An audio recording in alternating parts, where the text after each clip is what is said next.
Good day, YouTube. My name is Will. This is my 2005 Evo 8 RS. And if you saw my last video or Friday's video, talked about why these cars are so awesome. So today we're going to talk about why they had to die. And if you saw that last video, you know why I said they were so awesome. It had to come with the amount of performance that you got comparatively for the money. Not even comparatively, just the amount of performance. There was no asterisk. The amount of performance for the money, flat out, killed everything else at the time.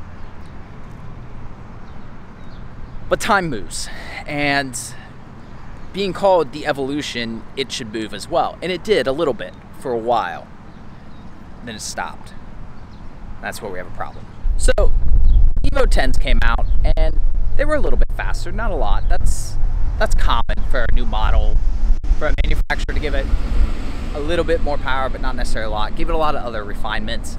And the SST, whether you hate it or love it, was insane for a car in that price range. And then the all-wheel drive system was virtually second to none. Massive improvements, no doubt about it. Yes, it lost a little bit of the edge, as it always did. That's just part of it. But the fact of the matter is the car as a whole was better.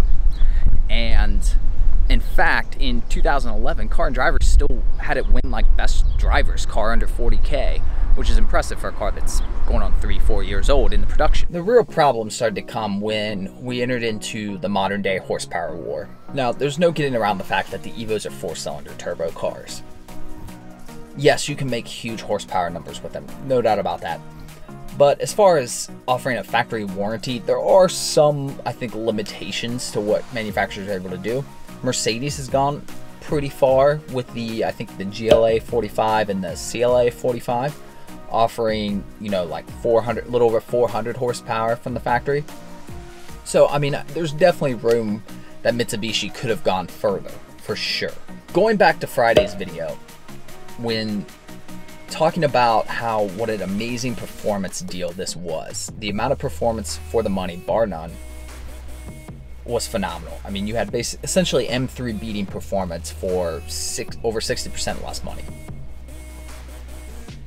When the, whatever the next generation M3 is, I think the F80, maybe? No, the F80 is the most current. So whatever came in between them, E92, I think maybe?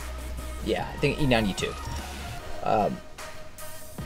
You started to see a performance gap as far as straight line performance, but the Evo 10 with its handling is still phenomenal. So again, yeah, you didn't have the performance matching necessarily. You could always still mod the Evo, and you're still getting a way better handling car for a lot less money. So it wasn't a terrible value still. However, the world kept moving still. And that's where we have a big problem. Now, keep in mind that the M3, I guess this guy's just gonna go in front of me. Yeah. What the Anyways, keep in mind the M3 is just a placeholder. You can insert any car here you want. Mustang, Corvette, Camaro came back, whatever, doesn't matter. The fact is, you have the next generation, the F80 M3, come out, and now you've gone from having a good size gap to a monstrous gap in performance. And I think Mitsubishi knew this, and that's why you saw them not really do any changes the last couple years to the Evo 10 platform.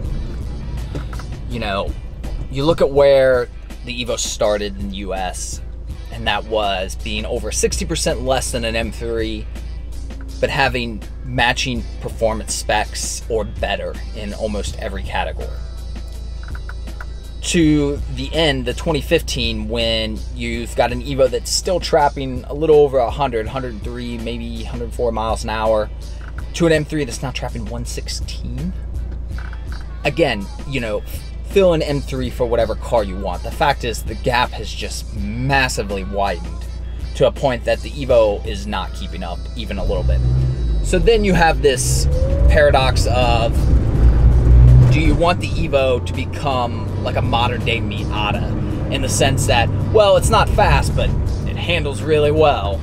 You know, the Miata people have been selling that story for years, and I just don't care. You know, a go-kart handles really well. I'm not gonna drive a go-kart. That's basically where we were left. This lady's mad because she almost got hit by a car. That Civic didn't stop for the crosswalk or the red light, really.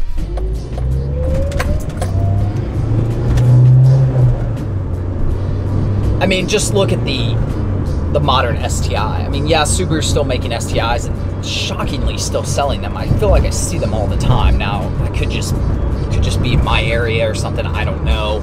But man, I feel like I see those cars everywhere. They're like identical to ones that were back when this car came out. Yes, there's a lot more refinement there. So, I mean, you're getting all this extra refinement and the same performance. But nobody was buying them for the refinement back then. So, I don't know. The Evo had to die. It was beyond evolving at that point. We need a massive evolutionary step. You know, people keep clamoring for an Evo 11. We need like Evo 14. We need to skip a few generations and get to something with some real power at this point, because you can't come out with a new Evo at 300 or 320 or even 350 horsepower. I mean, it needs to be like 400 horsepower or more. And that's going to be hard to justify when Mitsubishi was already charging over 40 grand for the top MR, and now you want to add a significant amount of horsepower. You're talking an Evo, a Mitsubishi in the high 40s, maybe even 50. That's a tough sell.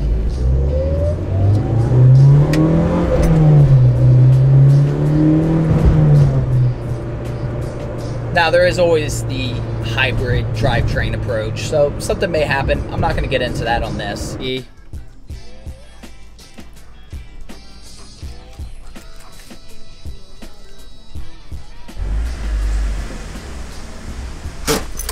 know, buddy. Okay, in closing, I'm not saying that the M3 and the Evo were direct competitors. I'm not even saying that those buyers were cross-shopping. That's not what I'm saying. What I'm saying is I'm using the M3 as a benchmark. You can use whatever car you want and you're gonna find similar results. I mean, look back to the early mid-2000s when Mustang GTs had 260 horsepower and now they've got what, like 425, 450 or something. It just doesn't matter. That it's all gone crazy. And not only that, but the Mustangs can handle now too. Maybe not as good as an Evo.